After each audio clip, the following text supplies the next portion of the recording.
I'm Tracy Baxter with today's Record Newswatch. It was the topic of conversation in our part of the state today, where to go to find gasoline.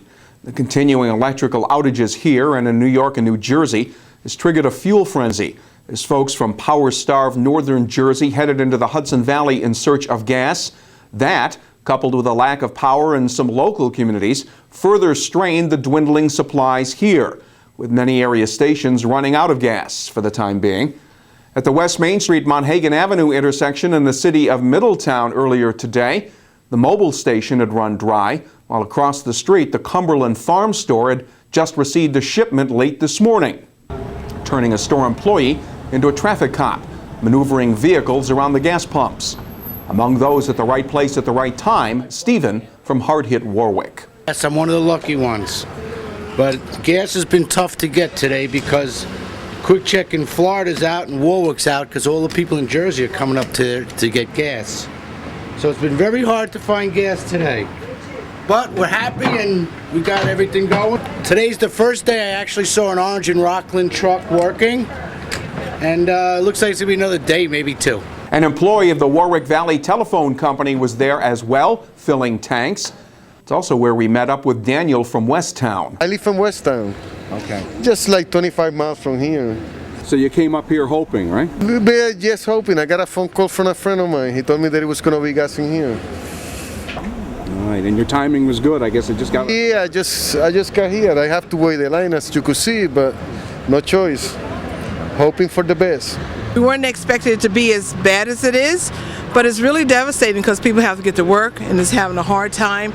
The gas line was unbelievable last night. I had to come out like 12 o'clock midnight just to get gas to put in my car. So it's really a devastation to the community, but we're hopefully that it's going to, get better soon. Robert Miller of Middletown was happy to have a gas nozzle in his hand after going without in New York City. So I came up from work from the Bronx, from Jersey, and the lines are like a mile and a half long, probably like a 2-hour wait. I waited here 15 minutes. This was a blessing in disguise. So this is something else, but we all got to manage and do what we got to do to get fuel, get back and forth. Timing's everything, right? Yes, it is, sir. Yes, it is. This is real quick. I'm in and out. Now I can go home and get some sleep. Now, there was some encouraging news today that could lead to an easing of the fuel strain. Word that fuel deliveries were now being made from tankers heading up the Hudson River. That could stem the widespread shortages and gas lines.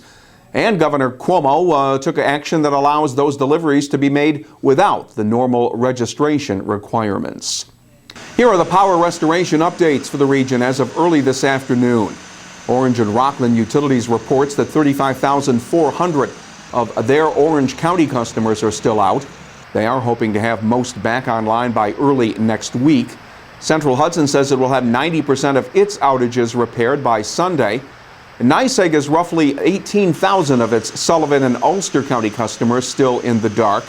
They say the vast majority will be back online Sunday night. Now, government officials have criticized NYSEG for its poor performance and response times during the storm compared to other utility companies. A NYSEG spokesman said they were slowed by the large number of downed trees.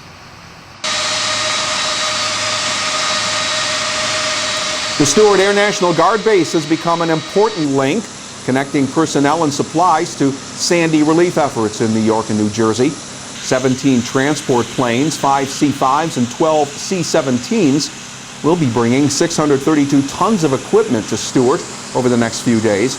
And the supplies are coming from across the country.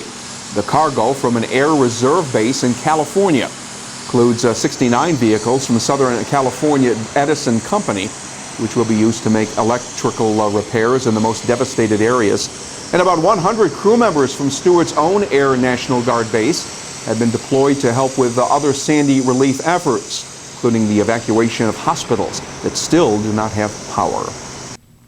And all the outages are apparently throwing a big monkey wrench into Election Day planning in Orange County, where Board of Elections officials are scrambling to relocate polling places that don't currently have power and may not on Tuesday to places nearby where there is electricity.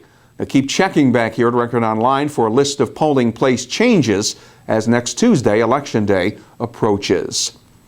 Now, there is other news to report. A worker at Northeast Solite Corporation in Saugerties was killed in an industrial accident last night. Town of Saugerties police say 30-year-old Stephen Wickham of upstate Greenville, New York, was operating an industrial drill, boring holes for demolition charges, when he got entangled in the shaft of the machine's auger. He was pronounced dead at the scene. And a Town of Newburgh woman is facing double murder charges for allegedly shooting her ex-boyfriend and fatally stabbing his girlfriend in New Jersey earlier this week. Police say 49-year-old Monica Mogg killed a 52-year-old Arthur Noldachan of Washingtonville and his current girlfriend, 42-year-old Young Yi Kim, in her River Edge, New Jersey home. Police say Mogg had been stalking the pair for months after her relationship with Noldachan ended. Mogg faces a prison term of 30 years to life if she's convicted of first-degree murder. And you would think that no one would need to be reminded of this, the need to keep your car locked and valuables removed from it. But thefts from vehicles has become a big problem in the town of Newburgh, where about 80 thefts have been reported from vehicles and private driveways during overnight hours recently. Hardest hit areas of town were the Wedgwood and Rockwood Drive subdivisions, Colden Park, and the Meadow Hill development. The items getting taken are GPS units, cell phones, and other electronic devices. Police say of the 80 or so thefts, almost all of them involved vehicles left unlocked. It'll be chilly out there this weekend, but we can also expect to see the sun peeking through the clouds. Saturday will be partly sunny with the highs up around 50 degrees. It's the same story for Sunday, a mix of sun and clouds and temperatures again topping out around 50.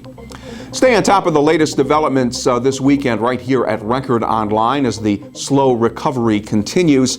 And next Tuesday is Election Day, and that night I will be providing hourly updates on the political races of interest in our region. For Record Newswatch, I'm Tracy Baxter.